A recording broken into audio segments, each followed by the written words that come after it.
आलीदेखि थालीसम्म, गोठदेखि ओठसम्म, आवाजविहीनको आवाज। यो हो कृषि टेलिभिजन। हामी छौँ 24 घण्टा तपाईँको साथमा। नमस्कार, म सीता रेग्मी। कृषि टेलिभिजनको नियमित प्रस्तुति हेलो किसानमा यहाँहरूलाई हार्दिक स्वागत छ। दर्शकवृन्द, हेलो किसान तपाईँले हरेक दिन बेलुका 6 बजेदेखि 7 बजेसम्म प्रत्यक्ष रूपमा हेर्दै आइरहनु भएको छ। हेलो किसानमा हामीले किसानका समस्यालाई विज्ञ मार्फत समाधान गराउने कोसिस गर्छौं। हामी हरेक दिन बेलुका 6 बजेदेखि 7 बजेसम्म यहाँहरूमाझ आइरहेका छौँ र आज पनि हामी एक विषयवस्तु र विज्ञका साथ उपस्थित भएका छौँ। आज हामी विशेष गरेर पशु आहार र पशुमा लाग्ने रोग सम्बन्धी कुराकानी गर्छौँ। तपाईँका पनि पशुमा लाग्ने कुनै रोग तथा पशु आहार सम्बन्धी समस्या या जिज्ञासा छन् भने हामीलाई कल गर्न सक्नुहुनेछ, जसका लागि हाम्रो स्टुडियोको टेलिफोन नम्बर 54 30 222 रहेको छ। आज हामीसँग कुराकानी गर्नका लागि अतिथिका रूपमा राष्ट्रिय बाह्य अनुसन्धान केन्द्रका प्राविधिक अधिकृत डाक्टर हुस्नेत आजाद हुनुहुन्छ। उहाँसँग तपाईँले पशु रोग तथा पशु आहार सम्बन्धी जुनसुकै समस्या या जिज्ञासा पनि राख्न सक्नुहुनेछ। हाम्रो स्टुडियोको टेलिफोन नम्बर 34 222 रहेको छ, अघि पनि यहाँहरूमा चाहिँ भने, र हाम्रो स्टुडियोको टेलिफोन नम्बर चाहिँ तपाईँले टेलिभिजनको स्क्रिनबाट हेरेर पनि लिएर कल गर्न सक्नुहुन्छ। साथै तपाईँले यतिखेर हामीलाई फेसबुक पेजबाट पनि लाइभ हेरिरहनु भएको छ। तपाईँले यदि कृषि टेलिभिजनको पहुँचबाट टाढा हुनुहुन्छ भने तपाईँले चाहिँ हामीलाई फेसबुक पेजमा हेरेर पनि आफ्ना समस्या कमेन्ट गर्न सक्नुहुनेछ। तपाईँको समस्याको सम्बोधन गर्ने हामी प्रयास गर्छौँ। कार्यक्रमको सुरुवातमा पशु आहार सम्बन्धी तयार पारिएको यो एउटा रिपोर्ट तपाईँहरूमाझ प्रस्तुत गर्छौँ। नेपालको बहुसंख्यक परिवारको जीविकोपार्जनको आधार कृषि भएकाले अधिकांश कृषक खेतीपातीसँगै पशुपालन गर्दै आएका छन्। व्यावसायिक रूपमा पालिएका पशुपन्छी फस्टाउँदै गएका छन्। पशुपालन व्यवसायले देशको अर्थतन्त्रमा पनि ठूलो महत्वपूर्ण स्थान ओगटेको छ। हाल नेपालमा करिब 5000 मध्यम तथा ठूला स्तरका व्यावसायिक पशुपन्छी फार्महरू दर्ता भएका छन्। तर पशुपन्छीको आहारको रूपमा प्रयोग हुने घाँस, स्याउला, दाना तथा अन्य पोषण पदार्थको उचित व्यवस्था तथा आवश्यकता अनुसार आपूर्ति गर्न नसकिएकाले पशुपन्छी पालन व्यवसायबाट आशातीत लाभ लिन सकिएको छैन। गाउँघरतिर पशुलाई चराएर तथा मानव भोजनमा प्रयोग नहुने कृषिजन्य उपपदार्थ जस्तै पराल, ढुटो, चोकर, पिना आदि खान दिएर पालिन्छ। अर्थात् चरीचरण तथा परालको भरमा नै उत्पादन दिन्छन् भन्ने सोचाइ पाइन्छ। यस्तो अवस्थामा पशुहरूले आवश्यक पोषण पाइरहेका हुँदैनन्, जसले गर्दा नेपालमा पालिने अधिकांश पशुपन्छी अर्धभोकमरीको अवस्थामा छन्। त्यसबाट क्षमता अनुसारको उत्पादन लिन सकिएको छैन। नेपालमा औसत रूपमा पशुजन्य उत्पादन कम हुनुका मुख्य कारणमा असल पोषणयुक्त आहारको कमी हो। नेपालमा हाल 50% भन्दा बढी पोषणयुक्त पशु आहारको कमी भएको अनुमान छ। पछिल्लो समय पशुपन्छी पालनले व्यावसायिक रूप लिन थालेपछि पशुपन्छीलाई पनि पोषिलो तथा उचित आहार पानीको आवश्यकता पर्दछ भन्ने मान्यताको विकास हुँदै गएको छ। मानिसले जस्तै पशुपन्छीको पनि उचित पोषण तथा आहारमा सरल पहुँच तथा उपलब्धताको व्यवस्था गर्नुपर्दछ। विशेषतः पशु आहार तथा दानाको बढ्दो मूल्यले गर्दा पशुपन्छीजन्य उत्पादनको लागत बढिरहेको छ, जसले गर्दा बजार प्रतिस्पर्धी पशुपन्छीजन्य उत्पादन कायम राख्नु नेपाली व्यवसायीका लागि ठूलो चुनौती बनेको छ। यही अवस्था केही वर्षसम्म कायम भएमा पशुपन्छी पालन व्यवसाय केही वर्षमै धराशायी हुन बेर लाग्दैन।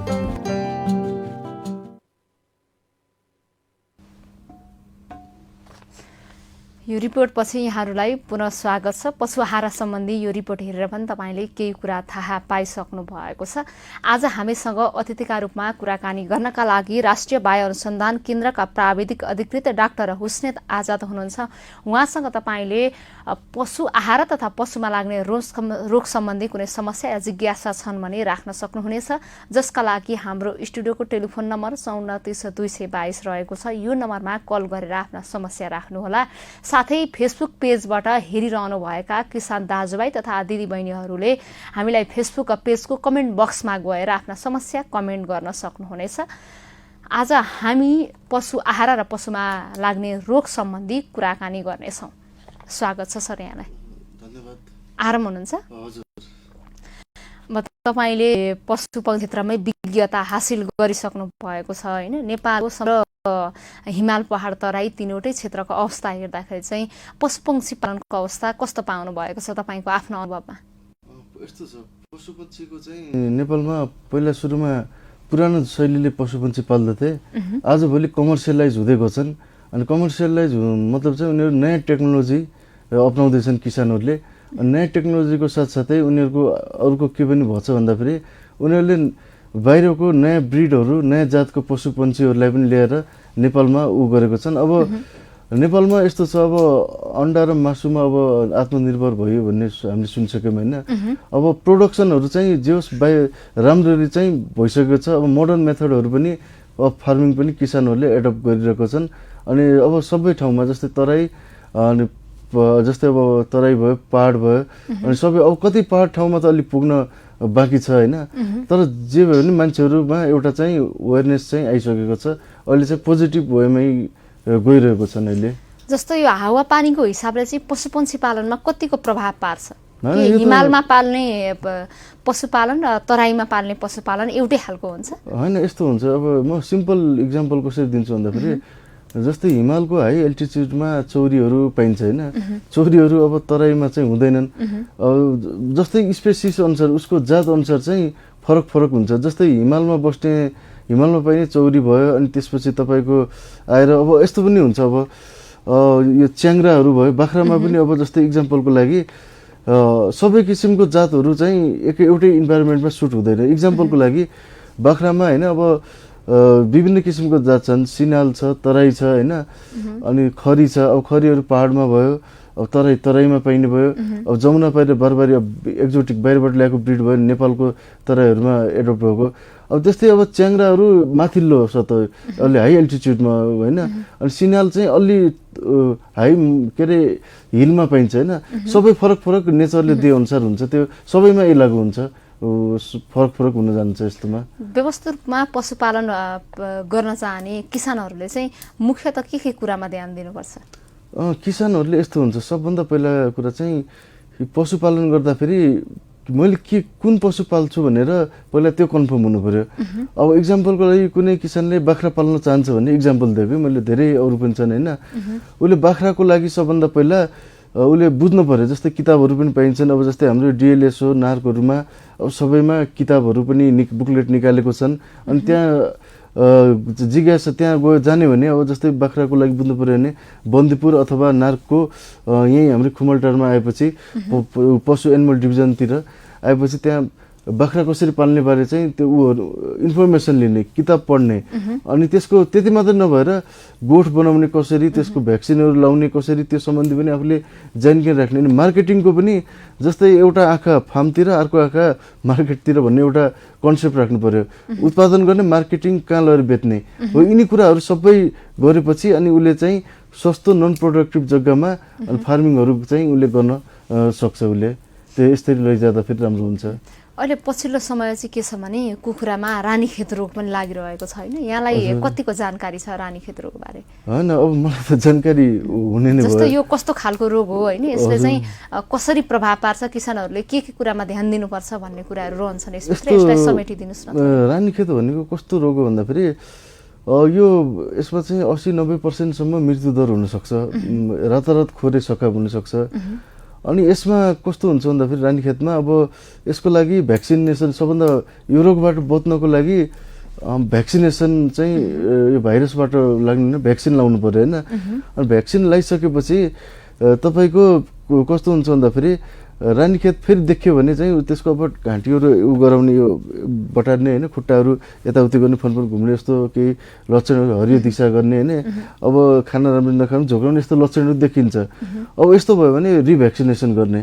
अनि किसानहरूलाई चाहिँ यो रानीखेतले अलि ठुलै लस गर्ने हुनाले समयमा रानीखेतको बारे जानकारी हुनुपर्छ। किसानले उहाँहरूले बुझ्नुपर्छ, नभए नजिकको पशु सेवा केन्द्रमा गएर सोध्ने बारे, अनि भ्याक्सिनेसन कसरी लाउने त्यो गर्ने। अनि रानीखेतबाट मरेको कुखुराहरूलाई छुट्याउने, त्यसलाई गाड्ने, पुड्ने, यिनी कुराहरू चाहिँ गर्नुपर्छ। अब यिनीहरू बेसिक कुराहरू यिनीहरू भयो। जस्तो यो रानीखेतको कुरा गरिरहँदा होइन, यो रोग लाग्नमा चाहिँ आहाराको कतिको भूमिका हुन्छ?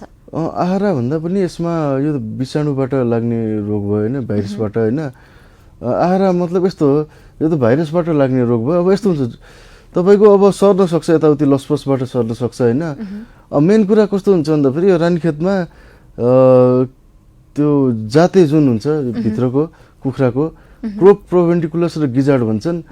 अनि त्यसमा प्रोभेन्टिकुलस चिरेर हेर्दाखेरि सिंहको टुप्पाले रोपेपछि जस्तो खालको रक्तस्राव देखिन्छ नि, त्यस्तै खालको रक्तस्राव यसको चाहिँ रानीखेतको एउटा एउटा मेन सिम्पटम हो। अब यसमा चाहिँ त्यही हो, अब मैले भने जस्तै त्यो लक्षणहरू तिनी हुन्छन्।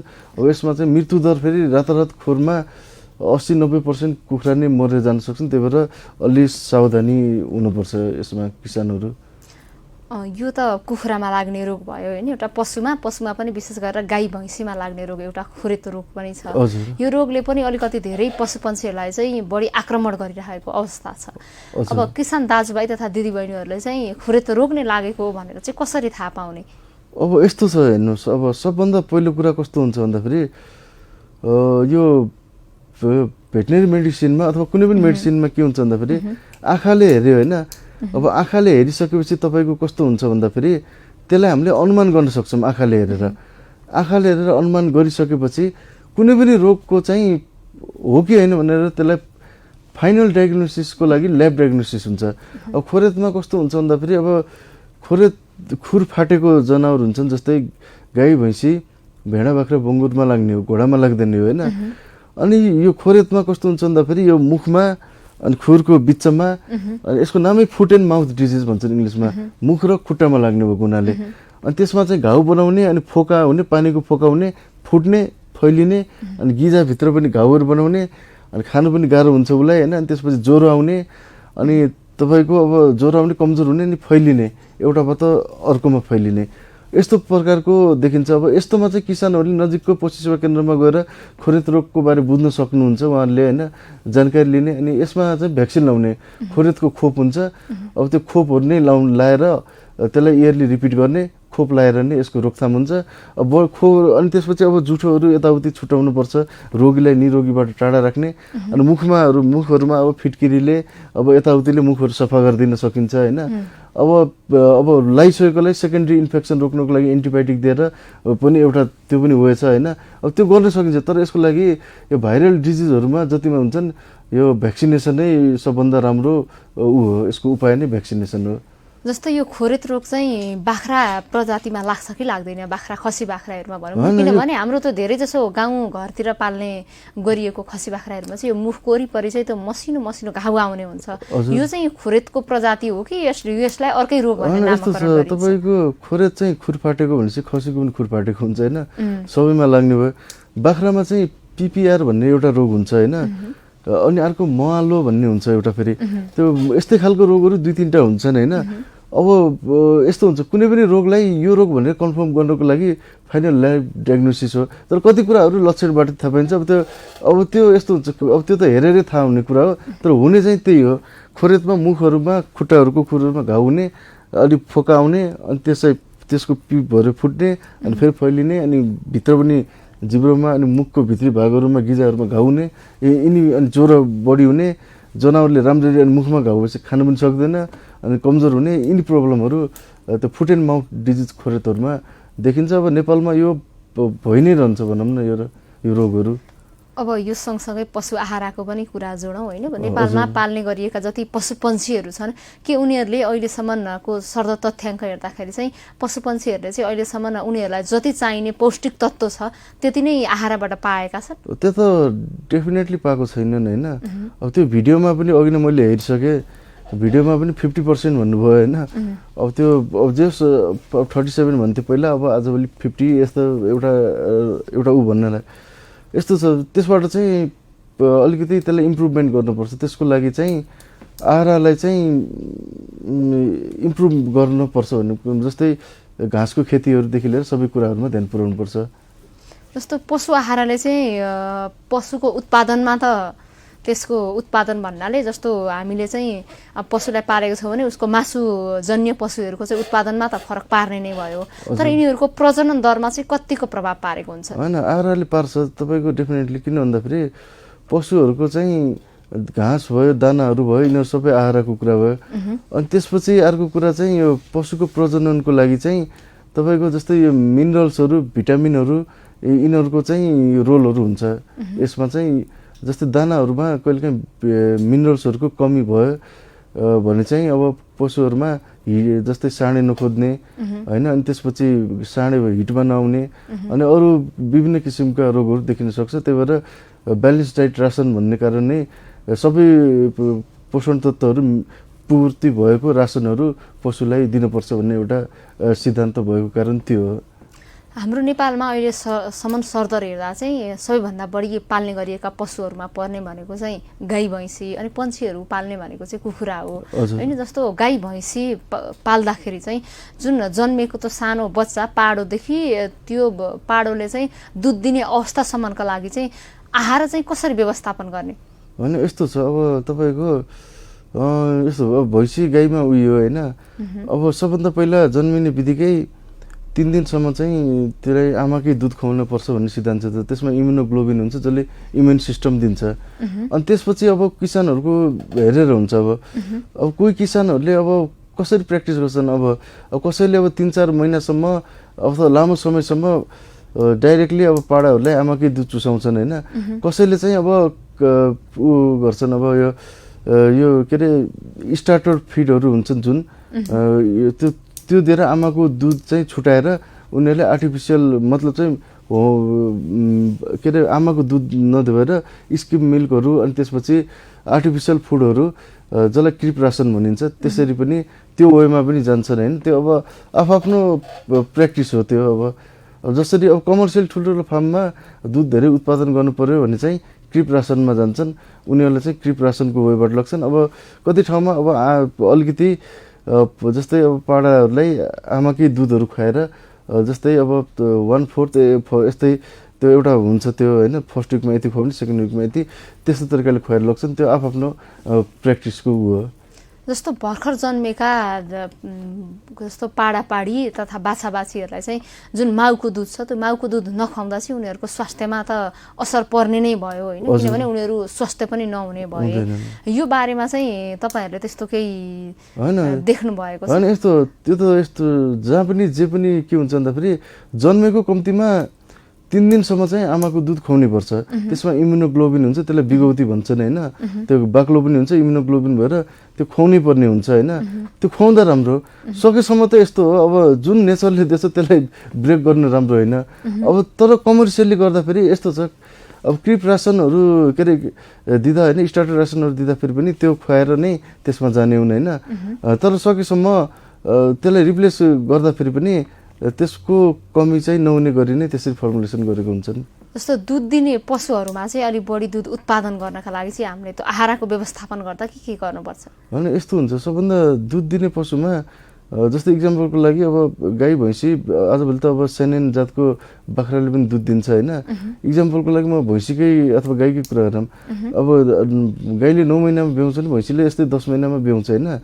9 महिनामा ब्याउँदाखेरि जस्तै लास्ट 3 महिना हुन्छ नि, त्यति बेला चाहिँ गाईको बच्चा चाहिँ पेटमा हुर्किरहेको हुन्छ। त्यति बेला एक्स्ट्रा दानाहरू दिनुपर्ने हुन्छ होइन, खानेकुरा खुराकहरू त्यो बच्चाको लागि। अनि त्यसको साथसाथै 2-3 महिना अगाडि क्याल्सियम र फोस्फरसको जुन सप्लिमेन्ट हुन्छ गाईलाई, त्यसलाई मिलाएर दिएपछि अनि उसले बच्चा जन्माएपछि मिल्क फिभर भन्ने शीताङ्गी ज्वरो हुन्छ अथवा हाइपोक्याल्सियमिया भन्ने क्याल्सियमको कमीले हुने रोग लाग्दैन। अनि त्यो चाहिँ म्यानेज गर्नुपर्छ। अनि त्यो चाहिँ 2-3 महिना जस्तै ब्याएको 2-3 महिनासम्म पनि त्यो मिनरलहरू सप्लिमेन्ट गर्छन् कति ठाउँमा होइन, त्यो गर्दा हुन्छ। अनि त्यसपछि ब्याउन 2-3 महिना पहिलादेखि र ब्याएको 2-4 महिनासम्म जुन पिक लेभल अफ ल्याक्टेसन हुन्छ त्यति बेला 18% जति कच्चा प्रोटिन भएको दाना गाई भैँसीलाई दिँदा राम्रो हुन्छ नि। पछि घटाएर 16% कच्चा प्रोटिनमा लैजान सकिन्छ। जस्तो यो 18% र 16% को कुरा गरिरहँदा होइन, जस्तो कुन उसमा आहारमा चाहिँ अलिकति प्रोटिन पाइन्छ होइन, के खुवाउने भन्ने कुरा? हजुर यो दानामा मैले कुरा गरेको जस्तै यस्तो हुन्छ, जस्तै गाई भैँसीलाई भेडा बाख्रालाई खुवाउँदाखेरि हामीले चाहिँ यो उग्राउने जनावर हुन्छ, उग्राउने जनावरलाई सुक्खा पदार्थको आधारमा खुवाउँछौँ। गाईलाई जस्तै 2.5 भन्छन्, आजभोलि 3% को आधारमा गइसकेका छन् होइन। अब हाम्रै त्यो रामपुरमा क्याटल रिसर्चले पनि 3 मा गइसकेछ। गाईले 3% सुक्खा पदार्थको आधारमा दाना दिने भनेपछि 1/3 दानाबाट 2/3 घाँसबाट दिने हो, यो स्ट्रक्चरमा दिने। अब दानामा 18% कच्चा प्रोटिन हुनुपर्छ भन्ने त्यो लजिक र सिद्धान्त भयो। जस्तो हामीले पशुहरूको त कुरा गऱ्यौँ होइन, जस्तो पन्छी तथा कुखुरा बट्टाई भनेका यी सम्पूर्ण पन्छी अन्तर्गतै पर्दछन् होइन। विशेष गरेर हामीले धेरैमा फोकस गर्ने भनेको कुखुरालाई हो, किनभने कुखुरा पालन तथा मागको आधारमा पनि कुखुरा अलि बढी पालिएको छ। अन्डा दिने कुखुरा र मासुका लागि उत्पादन गर्ने कुखुराहरूलाई चाहिँ आहार कसरी मिलाउने? अनि यस्तो हुन्छ, अन्डा दिने कुखुरा के अरे यो मासु दिने कुखुराको रूपमा अब हामी यताउति नगइकन, जस्तै हामीले साकेनिक पुवाकुल्टे घाँटी खुइले जुन लोकल छन् यिनीहरूलाई या न्यू हेम्सायर ब्ल्याक अस्ट्रोलोपहरू जो बाहिरबाट ल्याउँछौँ, यिनीहरूलाई चाहिँ हामीले एकछिन स्केप गरेर हामीले दुईटामा जाऊँ है। जस्तै ब्रोइलर र लेयर्सकै कुरा गरौँ। ब्रोइलर अब 35 देखि 42 दिनसम्म रेडी हुन्छ। ब्रोइलरलाई जहाँ पनि सुरुमा 22% कच्चा प्रोटिन भएको दाना दिने, अनि त्यसपछि फिनिसरमा 18% भएको दिन्छन्। तर लेयर्समा कस्तो हुन्छ भन्दाखेरि L1, L2, L3, L4 भन्ने हुन्छ। अब सुरुमा अब 0 देखि 7, 8 देखि 17 अनि 18 देखि 72 हप्तासम्म भनेर यसरी गर्छन् होइन। लेयर्समा पनि सुरुमा हुर्किने फेजमा चाहिँ तपाईँको हाई प्रोटिनकै दाना दिन्छन्, अनि तपाईँको 16 देखि 18 हप्तापछि 15 देखि 16%मा, कति ठाउँ 15 या 16%मा कच्चा प्रोटिन भएको दानामा त्यति मेन्टेन गरेर 72 हप्तासम्म राख्छन्। अनि त्यसरी चाहिँ जस्तै उसमा 18% हुने भयो, फिनिसरमा पनि ब्रोइलरमा, उसमा चाहिँ 15 देखि 16% चाहिँ लेयर्समा हुने भयो। अन्डा दिने हुर्किने बेला प्रोटिन हाई दिने भयो, अनि लास्टमा अन्डा दिने बेला चाहिँ 15 देखि 16% कच्चा प्रोटिन राख्ने भयो। अनि यो राख्नु पनि पर्छ, किन भन्दा लेयर्स कुखुरामा कहिलेकाहीँ धेरै हाई प्रोटिन भएको दाना अथवा इनर्जी भएको दाना दिने भने बोसो पेटमा लाएर अन्डा दिँदाखेरि त्यहाँ प्रब्लम हुनसक्छ लेयर्समा। त्यही भएर पनि यो सिद्धान्त यसमा लागू गरेको हुन्छ। लोकल रूपमा उत्पादन गरिएका दानाहरू चाहिँ कुखुराको लागि कतिको प्रभावकारी? एकदम लोकल्ली उत्पादन गर्न सके त झन् राम्रो नि। त्यो त किसानहरूको 20-25वटा समूह बनाउने, अनि उनीहरूले एउटा गोदाम जस्तो बनाउने, अनि फिड फर्मुलेसनको फर्मुला लिने एउटा, अनि ठ्याक्क आफैले मिलमा लगाउने, कुटाउने, त्यसलाई स्टोर गर्ने 14-15 दिनको ग्यापमा बनाउने, त्यो गरेर त झन् बेस्ट भइहाल्यो नि त्यसमा त। जस्तो के मिसाउनु पर्छ लोकल रूपमा चाहिँ दाना आफूले बनाउँदा? होइन, यस्तो छ तपाईँको फर्मुला मतलब सिम्पल्ली भनेको 60 देखि 70% कार्बोहाइड्रेट, 25 देखि 30% प्रोटिन, अनि त्यसपछि 1% मिनरल, 1% भिटामिन, अनि त्यसपछि एन्टी फङ्गल एजेन्टहरू होइन। अनि त्यसपछि आएर यिनी कुराहरू मिक्स गरेर हामीले जनरली बनाउने हो दानाहरू बनाउँदा। अब जस्तै आजभोलि मकै, अनि के अरे यो कनिका, अनि त्यसपछि व्हिट ब्रान, राइस ब्रान होइन। अब यिनै कुराहरू, अब सोयाबिन मिलहरू अथवा अब फिस मिलहरू, यिनै कुराहरू युज गरेर हामीले दानाहरू बनाउने हो। बनाउन अलिकति राम्रोसँग जानिएन भने त यसबाट जति पशुहरूलाई चाहिने पोषक तत्त्व त घट्छ होइन। जस्तो शर्त रूपमा किसानले आफैले नर्मली मिसाएर बनाएको अलिकति गडबड त भइहाल्छ। पशुहरूका लागि यो उपयुक्त छ कि छैन? होइन, यस्तो गर्दा ठिक हुन्छ। सबभन्दा फर्मुला नै हुन्छ आजभोलि। जस्तै 16% कच्चा प्रोटिन भएको दानाको फर्मुला भनेर दिन्छ गाईको लागि भनेर, इक्जाम्पललाई लागि। बाख्राको लागि भनेर दियो भने 1 मा मकै यति, 2 मा सोयाबिन मिल यति, के अरे यो भटमासको पिना भनेर त्यही दिएको हुन्छ। अब त्यो हेर्ने त्यही अनुसार 100 किलोको बनाउनु त गाह्रो हुँदैन, त्यो सिम्पल, केही फरक पर्दैन। त्यो फर्मुला चाहिँ किसानहरूले कहाँबाट प्राप्त? होइन, त्यो त किताबमा हुन्छ। त्यो तपाईँहरूले नार्को पनि यो किताबहरूमा, जस्तै बन्दीपुरमा, जस्तै यहाँ पशु आहाराको पशु आहारामा गएर होइन, या अब यो उसमा नर्सरीतिर गएर अथवा विभागहरूमा, त्यसमा सबै फर्मुला नै हुन्छ। कुखुराको विभिन्न तरिकाले दानाहरू बनाउने सकिन्छ, त्यहाँ फर्मुलाहरू दिएको हुन्छ किसानहरूको लागि पनि। त्यही अपनाएर त्यसरी बनाउँदा पनि झन् सजिलो। जस्तो हामीले चाहिँ पशुपन्छी पाल्दाखेरि चाहिँ हामीले दाना उत्पादन गरे पनि त्यसको स्टोर कसरी गर्ने भन्ने कुरा चाहिँ त्यति ध्यान दिएका हुँदैनौँ होइन। पशुपन्छीको आहारको गुणस्तर घट्ने एउटा कारण भनेको स्टोर नगर्दाखेरि। स्टोर गर्दा चाहिँ के कुरामा ध्यान दिनुपर्छ? जस्तो पराल जन्य यस्ता जस्तो उग्राउने चिजहरू, रेसादार भनौँ न यसलाई, यिनीहरू घाँसहरू गर्दाखेरि कसरी स्टोर गर्ने, अनि दानाहरू स्टोर गर्दा चाहिँ कसरी स्टोर गर्ने? घाँसहरू गर्दाखेरि घाँसहरूलाई सुकाउँछन् होइन, घाँसहरूलाई सुकाउनेलाई हे भनिन्छ होइन। इक्जाम्पलको लागि पराल पनि हे हो, अरू घाँसहरूको पनि हे हुन्छ। अब हेहरूलाई चाहिँ अब लामो समयसम्म घाममा राख्ने यताउति गर्नुहुन्न। अब घाँसहरूलाई प्री फ्लावरिङ स्टेज मतलब फुल फुल्न लागेको अवस्थामा काट्ने अनि त्यसलाई चाहिँ छारीमा सुकाउने भन्छन् होइन। अनि सुकाएपछि अनि त्यसलाई एउटा हे बान भनेको गोठ जस्तै हुन्छ, त्यहाँ हेहरू राख्ने, त्यस्तरी गर्न सकिन्छ। अनि आगो नलाग्ने ठाउँ, अब त्यो त अब नचुइने पानी नचुइने ठाउँ त हुनै पर्यो। अनि त्यस्तै अब दानाहरूलाई स्टोर गर्दाखेरि तपाईँको जस्तै आकाशबाट छानाबाट पानी नचुइने, मुसा नलाग्ने, अनि पिँधबाट एकदम त्यो पिँधबाट अब ऊ हुने बढी शीत के अरे शीत जस्तो आउने होइन, त्यस्तो टाइपको हुनु भएन। अनि झ्यालहरू खुल्ला हुने, हावा चल्ने, यिनी कुराहरूबाट चाहिँ त्यो स्टोरेजहरू दानाहरूको लागि चाहिँ मेन्टेन गर्नुपर्छ। जस्तो दानाहरू स्टोर गर्दा त अहिले कुरा गरिहाल्यो होइन, चिस्यानमा नराख्ने भन्ने कुरा। योभन्दा केही समय अगाडि चाहिँ सरकारले पशुजन्य उत्पादनमा नेपाल आत्मनिर्भर भयो भनेर घोषणा त गर्यो, तर घोषणा गरे पनि कतिपय चाहिँ हामीले बाहिरैबाट अहिलेसम्म ल्याइरहेका छौँ होइन। जस्तो आहारहरू पनि अझै बाहिरबाट ल्याइरहेका छौँ, साथै माछा मासुहरू नै पनि बाहिरबाट ल्याइरहेका छौँ। माछा त होइन पशुजन्य उत्पादनमा आत्मनिर्भर घोषणा गरेको,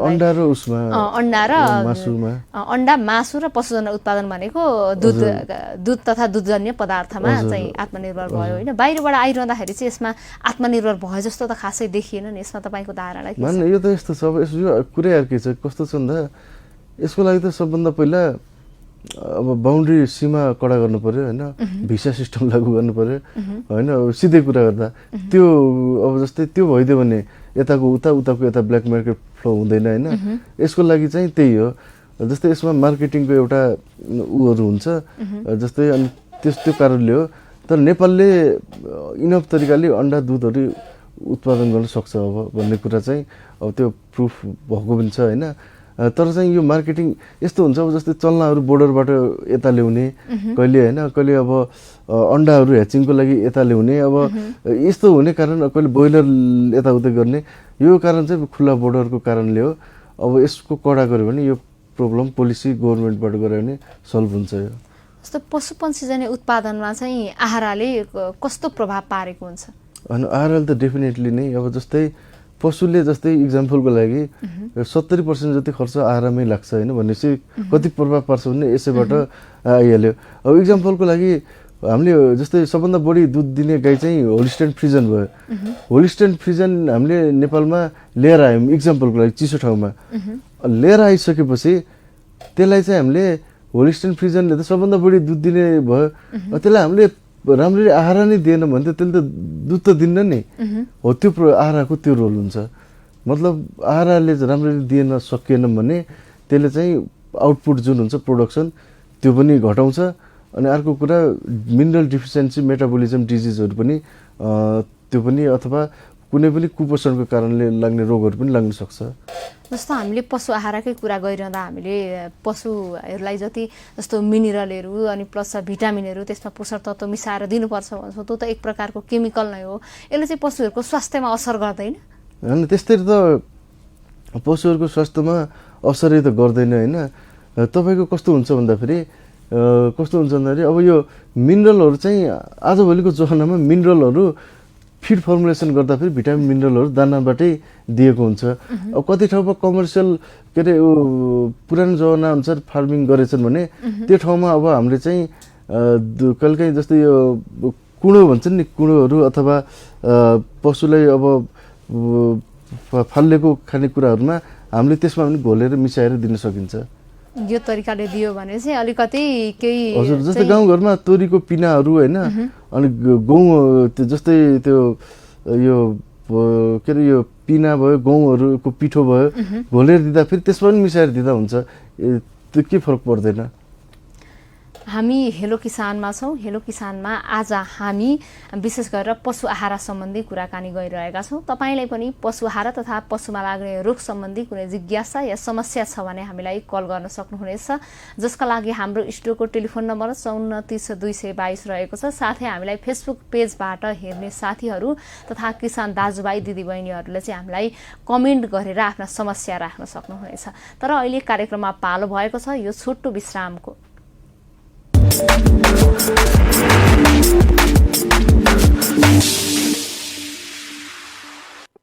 Open up to aspirations.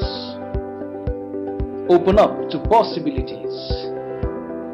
Open up to opportunities. Open up to career choices. Open up to achievements. Open up and realize your dreams. Admission open for BBA, BHCM, BPH and PGH. National Open College, Sanepa, Lalitpur. वर्षौंको अध्ययन र अनुसन्धानपछि शक्ति मिनरल्सको उत्कृष्ट उत्पादनहरू अब बजारमा। Limestone चिप्सको स्वरूपमा calcium दाना, पोल्ट्री तथा गाई वस्तुका लागि क्याल्सियम पाउडर, माटोको उर्वरा शक्ति बढाउने अर्को एक उत्पादन क्याल्सियम कार्बोनेट र म्याग्नेशियम कार्बोनेटको उचित संयोजन कृषि चुन। शक्ति मिनरल्सको उत्पादन नेपाली किसानका लागि वरदान। शक्ति मिनरल्स प्राली विशेष औद्योगिक क्षेत्र भैरहवा। सम्पर्क कार्यालय एसटी टावर पहिलो तल्ला थापाथली काठमाडौँ। Phone number 01-425-6623 9802 67 69 97। होइन कि त विदेश गएको थिइस् होइन र? म त विदेश गइकन नि आइसकेँ। विदेशमा भन्दा यसैबाट बढी आम्दानी छ। बारी त मजाले जोतिया छ त।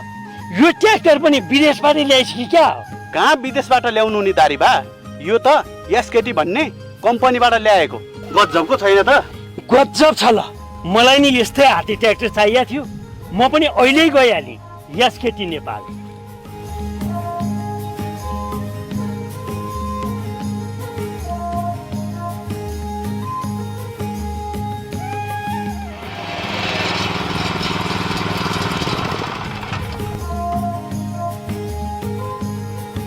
ए अर्को भाइ, आजको जमानामा पनि कहाँ गोरुले बारी जोतिरा। मैले जस्तै एसकेटी कम्पनीमा जानुस्, हाते ट्र्याक्टर ल्याउनुस्, आनन्दसित बारी जोत्नुस्। मैले त विश्वासिलो र भरपर्दो एसकेटी कम्पनीमा गएर हाते ट्र्याक्टर ल्याएर बारी जोत्न थालिसके। तपाईँहरूले चाहिँ कहिले ल्याउने हो कुन्नी? संसारकै प्राचीन उपचार पद्धति आयुर्वेद पद्धति। आयुर्वेदको दुनियाँमा नेपालकै एकमात्र सुविधा सम्पन्न आयुर्वेद हस्पिटल अष्टाङ्ग आयुर्वेद हस्पिटल। यहाँ digital x ray, video x ray, pathology lab, physiotherapy, acupuncture, panchakarma, pharmacy तथा बिरामी भर्ना सेवा उपलब्ध छ। प्रत्येक दिन वरिष्ठ डाक्टरद्वारा चेक जाँच गर्नुको साथै बिना अपरेसन पाइल्स, फिस्टुला, फिशर, फिनास, बाथ, पत्थरी, प्रोस्टेट, नसा च्यापिएको समस्या, प्यारालाइसिसले ग्रसित समस्या, हाड जोड्नेको समस्या, हड्डी खिएको समस्या, दुर्घटनाबाट उब्जिएको दुखाइ, माइग्रेन, आम बात, युरिक एसिड, दम, सुगर, प्रेसर, यौन दुर्बलता, महिनावारी गडबडी जस्ता समस्या निको पार्नुको साथै पाइल्स तथा फिस्टुलाको छार सूत्र गरिन्छ। सस्तो र भरपर्दो सेवाको लागि सधैँ र सदैवको लागि Ashtanga Ayurveda hospital and research centre प्राली। कलङ्की सम्पर्क 9842 9820 35, कोटेश्वर सम्पर्क 9841 60 20 35, इटाहरी सम्पर्क 9840 9821 35, चितवन सम्पर्क 9843 96 69 84 र बुटवल सम्पर्क 9857 082 035।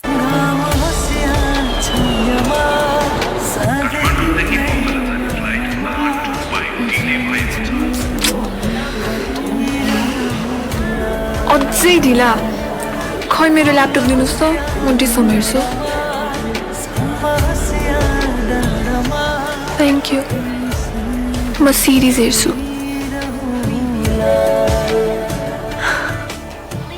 बल्ल मजा आयो। अब डिश होमका ग्राहकहरूले टिभीमा मात्र होइन, कम्प्युटर, ट्याबमा पनि हेर्न सक्नुहुनेछ। डिश होम, खुसीको कनेक्सन।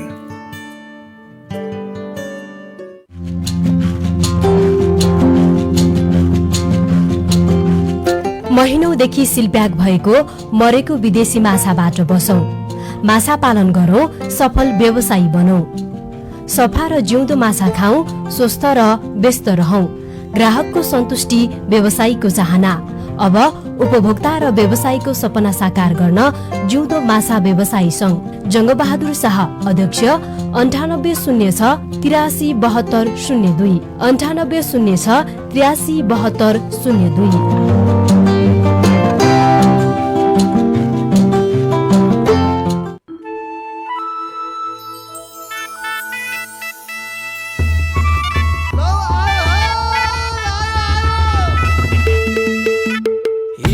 पहाड तराई सन्देश हजुरहरूलाई अरे कम खर्च थोर लागतमा उत्पादन बढाउनलाई पोषण तत्त्व भएको प्राङ्गारिक मल लौ आयो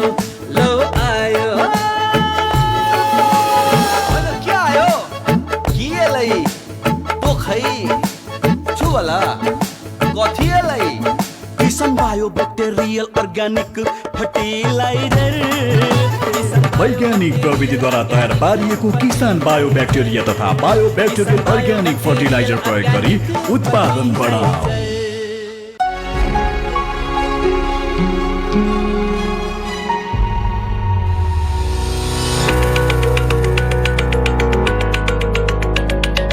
आफ्नै माटोमा पसिना बगाउँछौँ, पौरखी हातले धरती सजाउँछौँ, चुनौतीलाई बदल्छौँ अवसरमा, स्वरोजगार सृजना घर घरमा, उद्यमी बन्ने सपना छ हामीसँग, भरोसा छ कृषि विकास ब्याङ्कमा। डिजिटल प्रविधियुक्त सम्पूर्ण सुविधा सहित तपाईँ हामीले खोजेको अत्याधुनिक ब्याङ्क कृषि विकास ब्याङ्क। कृषि विकास ब्याङ्क, तपाईँ हाम्रो घर आँगनको ब्याङ्क।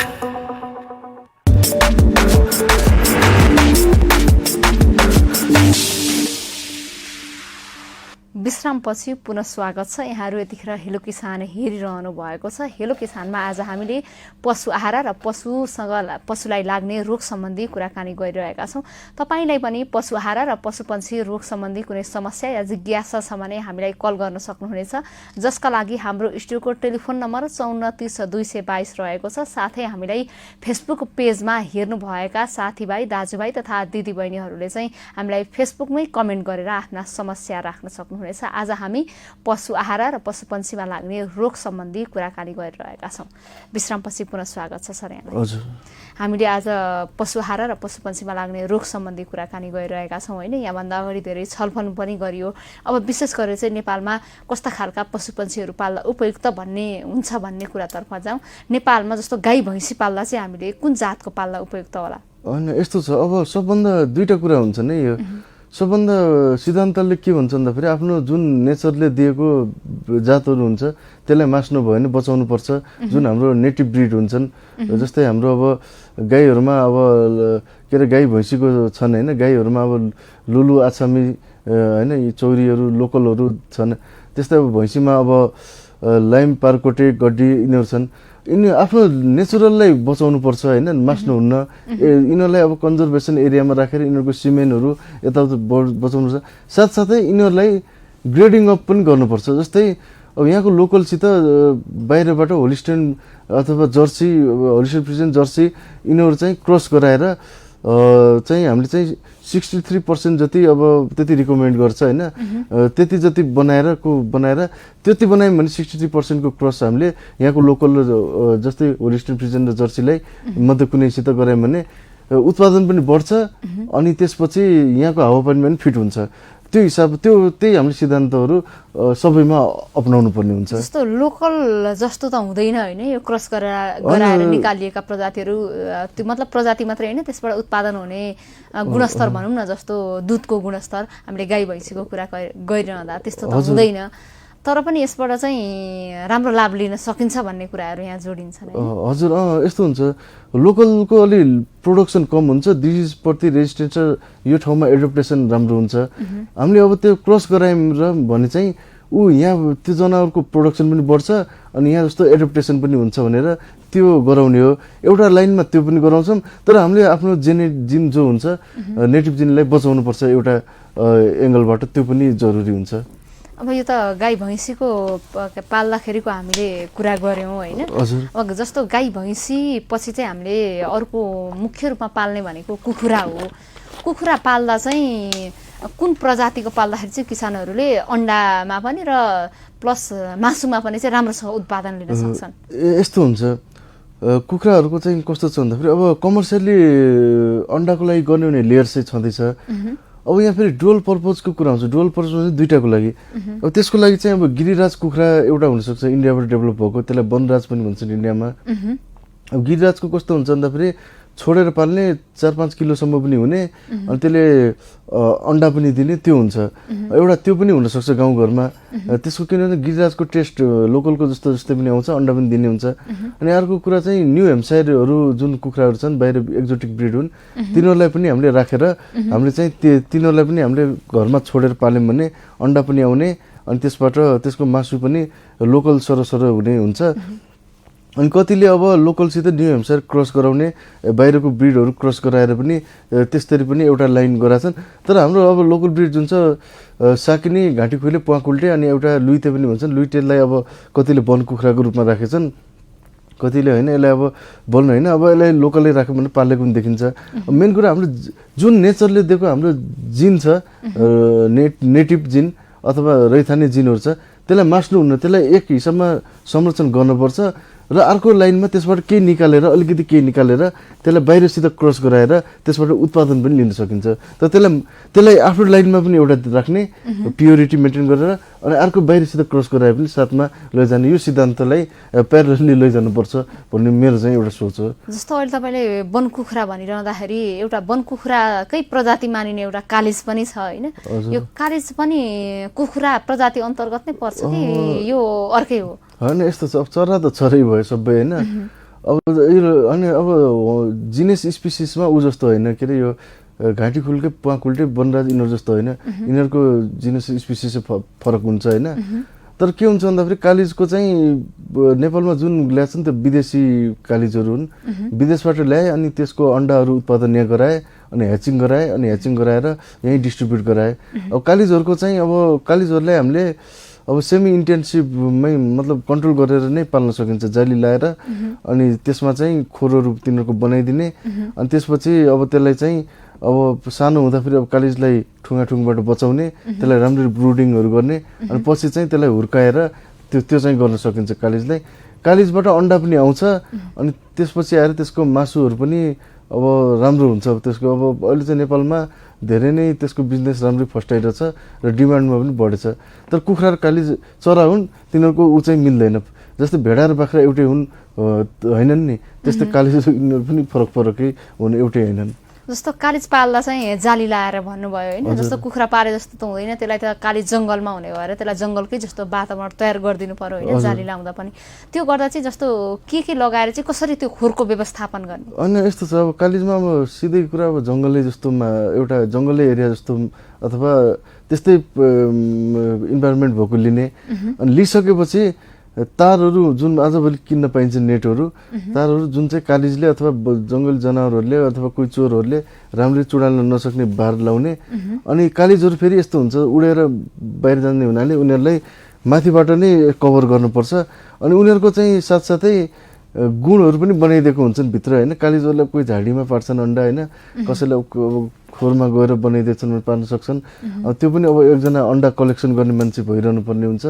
अनि कालिजहरूको चाहिँ त्यही हो, अब एक ठाउँ ब्रुडिङ गर्ने, ह्याचिङ गर्ने मेसिन राख्ने, अनि त्यसलाई ह्याचिङ गराउने, अनि चल्नाले ब्रुडिङ गराउने। ब्रुडिङ मतलब त्यसलाई तातोपन मेन्टेन गर्ने होइन। जस्तै आमाहरूले चाहिँ चल्नाहरूलाई जसरी आफ्नो प्वाखभित्र राखेर ब्रुडिङ गर्छन् त्यस्तै तरिकाले ब्रुडिङ गरेर हुर्काउने। अनि हुर्काएपछि अब कालिजमा भाले अब अलि राम्रो देखिन्छ, रङ्गीचङ्गीवाला हुन्छ, पोथी चाहिँ त्यस्तो देखिन्न। अनि त्यसपछि अन्डाहरू दिएपछि अब कालिजहरूको चाहिँ अब यसलाई चाहिँ त्यही हो, अब यसलाई अब डाइटहरू चाहिँ आफैले फर्मुलेसन गरेर पनि दिन सक्यो कुखुरालाई जस्तै होइन। अनि त्यो मेन कुरा चाहिँ अब त्यही प्रिडेटर्सबाट बचाउनुपर्छ, सर्पहरू, बाहिर बिरालोहरू। अब कति ठाउँमा अब कालिजमा पालेको ठाउँमा अब चितुवा के पसेर खायो भन्ने पनि सुनिन्छ। यिनीहरू च्यालेन्जिङ हुनसक्छ। हामी कार्यक्रमको अन्त्यमा आइसकेका छौँ होइन? सम्पूर्ण कृषक दाजुभाइ र दिदीबहिनीहरूलाई के भन्न चाहनुहुन्छ? के भन्न चाहन्छु भन्दाखेरि अब कृषि विदेश जानुभन्दा, विदेश अब खाडी देशहरू जानुभन्दा नेपालमै के गर्न सकिन्छ डेफिनेटली। तर कृषि गर्न अगाडि जस्तै अब प्लान्टको होस् या पशुपालन सम्बन्धी होस्, सबभन्दा पहिला आफूले जे गर्दै हुनुहुन्छ, जस्तै बाख्रा पाल्दै हुनुहुन्छ भने त्यो सम्बन्धी नलेज अध्ययन गर्नुहोस्। किताबहरू तपाईँहरूले विभागमा अनि त्यसपछि नार्कोहरूमा पाइन्छन्। त्यहाँ गएर त्यहाँको सरहरूसित पनि सोध्नुहोस्, इन्फर्मेसन ग्यादर गर्नुहोस्, अनि खोरहरू पनि हेर्न जानुहोस्, अनि त्यसपछि मार्केटिङ कहाँ हुन्छ त्यो पनि बुझ्नुहोस्, अनि त्यसपछि अनि व्यवसाय गर्नुहोस्, अनि तपाईँहरू सफल हुन सक्नुहुन्छ यसरी। हस्, कार्यक्रममा आइदिनु भयो, समय दिनुभयो, यहाँलाई धेरै धेरै धन्यवाद। हुन्छ, थ्याङ्क यू। आज हामीले कुराकानी गर्यौं राष्ट्रिय बायो अनुसन्धान केन्द्रका प्राविधिक अधिकृत डाक्टर हुस्नेत आजादसँग। हामीले उहाँसँग पशुमा लाग्ने रोग र पशु आहार सम्बन्धी कुराकानी गर्यौं। तपाईले पनि उहाँसँगको कुराकानीबाट केही नयाँ कुरा सिक्नुभयो भन्ने हामीले आशा लिएका छौं। आजको हेलो किसानको समय सकिएको छ। यतिन्जेलसम्म हेरेर साथ दिनुहुने र हामीलाई फेसबुकबाट पनि हेरेर साथ दिनुहुने सम्पूर्णप्रति हार्दिक आभार। भोलि पुनः नयाँ विषयवस्तु र विज्ञका साथ उपस्थित हुनेछौं। जय कृषि, जय किसान, समृद्ध कृषि नेपालको शान। हेर्दै गर्नुहोला कृषि टेलिभिजन। नमस्कार।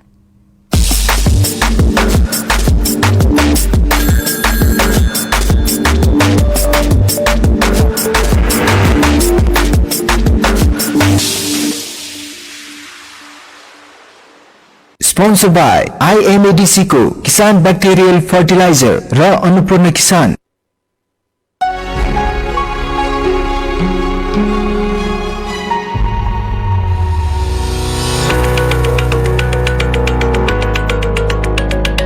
आफ्नै माटोमा पसिना बगाउँछौ,